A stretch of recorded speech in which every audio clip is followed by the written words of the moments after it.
Imagina só a cena.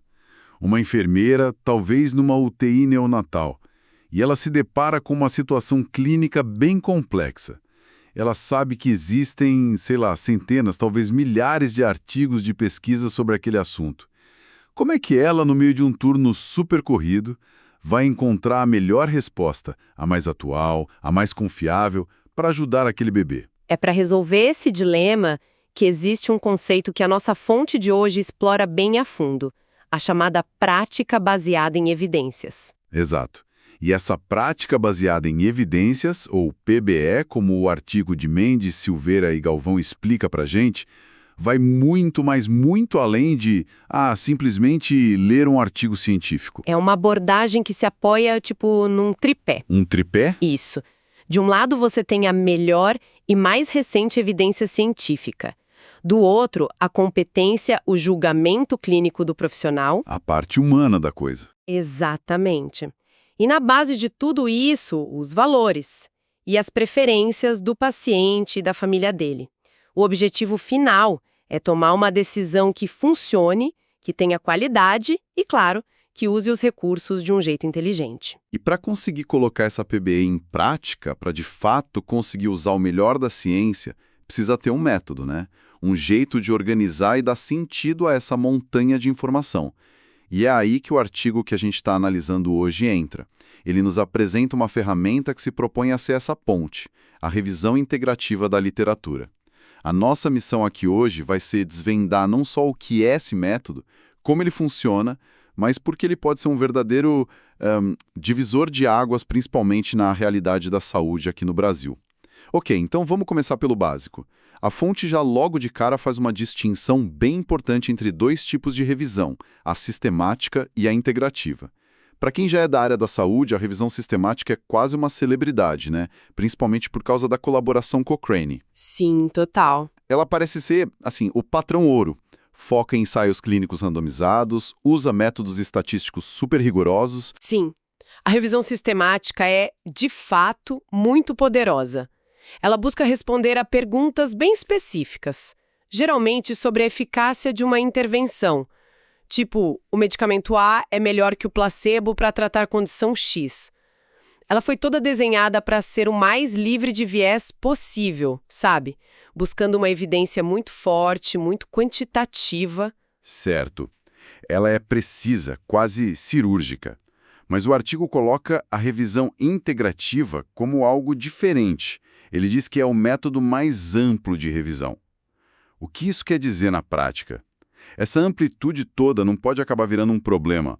Essa é uma ótima pergunta. Porque, incluir muitos tipos de estudo, até estudo teórico, não abre uma porta meio perigosa para o viés do pesquisador? Parece que fica mais fácil provar o que você quer quando as regras são, digamos, mais frouxas. É a crítica mais comum e é um risco real, sim, se o método não for aplicado com muito rigor. Mas a grande virada de chave da revisão integrativa está justamente nessa amplitude. É ela que permite pintar um quadro completo de um problema. Pensa, por exemplo, em cuidados paliativos. Uma revisão sistemática focada só em ensaios clínicos sobre medicação para dor seria ótima para saber qual analgésico funciona melhor. O que já é extremamente útil. Sem dúvida. Mas ela perderia completamente os estudos qualitativos. Aqueles que usam entrevistas para entender o bem-estar emocional do paciente, o impacto na família, as angústias espirituais, sabe? A revisão integrativa é a única que consegue juntar essas duas peças do quebra-cabeça. Ela mostra não só o que funciona para a dor física, mas como a abordagem do cuidado afeta a qualidade de vida. Ela combina o que quantitativo com o porquê e o como qualitativo. Essa é a verdadeira força dela. Entendi a questão da flexibilidade, mas ainda me soa um pouco caótico. Como é que alguém consegue juntar a teoria, estudo experimental, relato de caso e tudo mais sem virar uma confusão? Imagino que precise ter um método muito rigoroso por trás para não virar uma salada de fruta científica. E precisa mesmo. É exatamente o que a fonte destaca a seguir. Longe de ser um método frouxo, a revisão integrativa exige um roteiro, Um mapa. São 6 etapas muito bem definidas. A ausência de qualquer uma delas compromete todo o resultado. É um processo que exige, assim, tanta disciplina quanto uma revisão sistemática, só que aplicada a uma gama maior de evidências. Então vamos percorrer esse mapa. Qual é o ponto de partida? A primeira etapa é a identificação do tema e da questão de pesquisa. Tudo, absolutamente tudo, começa com uma pergunta. E não pode ser uma pergunta vaga. Ela tem que ser clara, específica e, idealmente, como os autores sugerem, nascer de um problema real da prática clínica. Vamos voltar para a nossa enfermeira da UTI neonatal. Vamos chamar ela de Sofia. Ótimo. A pergunta da Sofia nessa etapa 1 poderia ser algo do tipo: quais são as melhores práticas não farmacológicas para reduzir o estresse e a dor em recém-nascidos prematuros durante os procedimentos de rotina? É uma pergunta que nasce direto do dia a dia dela, né? Perfeito. Uma pergunta clara como essa guia todo o resto. Com essa pergunta em mãos, a Sofia vai para a segunda etapa, amostragem ou busca na literatura. Aqui ela vai definir as regras do jogo, quais bases de dados vai usar, quais palavras-chave e, o que é crucial, estabelecer critérios de inclusão e exclusão. Por exemplo, vou incluir artigos dos últimos 10 anos, em português ou inglês, que envolvam prematuros, e vou excluir estudos que foquem só em intervenções com remédios. E o artigo dá uma dica bem importante aqui sobre transparência e viés, certo? Fundamental. Eles alertam que omitir esses critérios é uma ameaça direta à validade da revisão e sugerem que a busca e a seleção dos artigos sejam feitas por 2 pessoas de forma independente. Ah, interessante. A Sofia poderia chamar um colega. Cada um faz a busca e a seleção por conta própria. E depois, eles comparam as listas. Onde tiver discordância, eles discutem até chegar num consenso. Isso diminui muito a chance de um deles, sem querer, deixar um estudo importante de fora ou incluir um que não se encaixa. Ok, então a Sofia e o colega dela fizeram a busca e selecionaram, vamos dizer, uns 30 artigos relevantes. Qual é o próximo passo? Agora vem a organização. A terceira etapa é a categorização dos estudos. Pensa nisso como criar uma grande planilha, um banco de dados. Para cada um dos 30 artigos, a Sofia vai usar um formulário padrão para extrair as informações mais importantes. Quem participou do estudo, qual era o objetivo, que método foi usado, quais foram os resultados e as conclusões. No final dessa etapa, ela não tem mais 30 artigos soltos. Ela tem um conjunto de dados estruturado, prontinho para ser analisado. É aqui que a mágica começa a acontecer, imagino. Na análise desses dados. Exatamente. Chegamos na quarta etapa. A avaliação dos estudos incluídos. E aqui é onde a mágica e a dificuldade andam juntas. Não é só ver se o estudo é bom ou ruim. É um trabalho de detetive. Detetive. Sim. A Sofia pode encontrar um estudo feito na Finlândia que diz que o contato pele a pele é a melhor coisa. Mas outro, feito num hospital de baixa renda na Índia, que aponta a música clássica como mais eficaz. E por que essa diferença? Essa é a pergunta de $1 milhão que a quarta etapa busca responder. Será que foi a cultura local? O tipo de treinamento da equipe? O nível de ruído na UTI? A competência clínica de quem faz a revisão é essencial aqui. É preciso ler nas entrelinhas, entender o contexto de cada estudo para poder comparar os resultados de forma justa.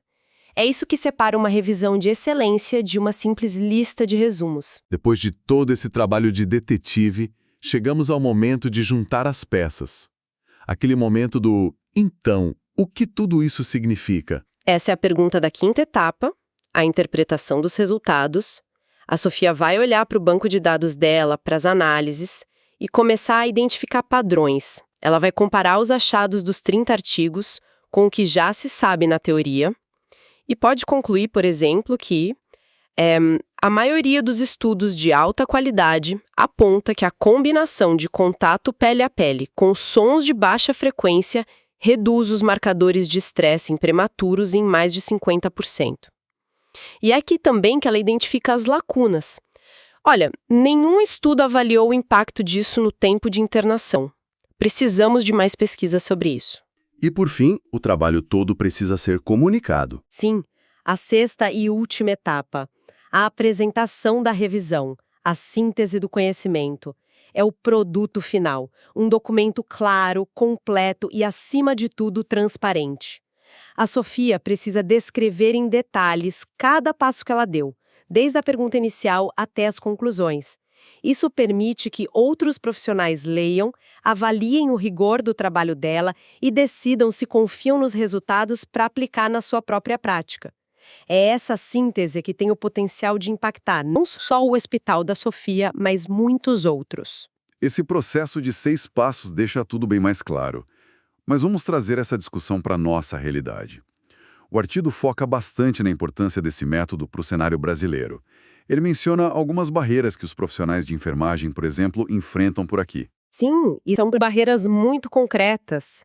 A fonte fala da quantidade e complexidade das informações e do tempo limitado dos profissionais. Isso é o dia a dia de um hospital público no Brasil.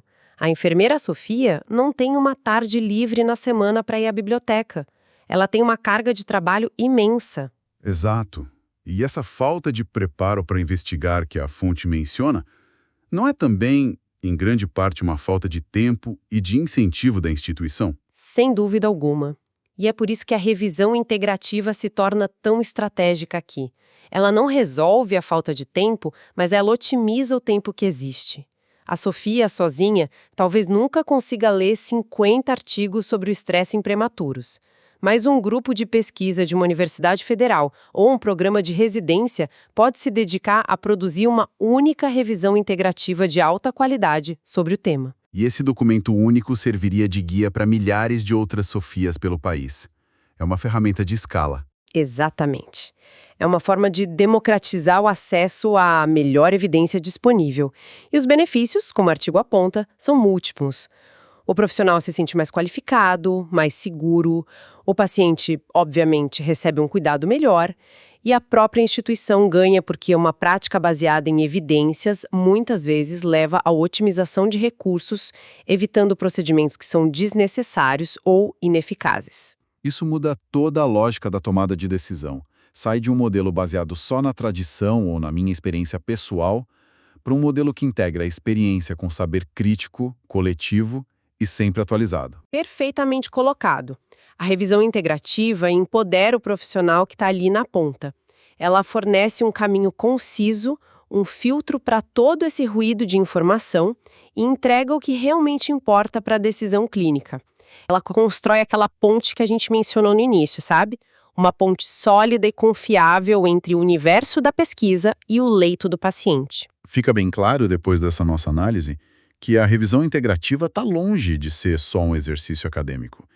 É um método com um potencial prático imenso, uma ferramenta muito robusta para qualificar o cuidado em saúde. Sem dúvida.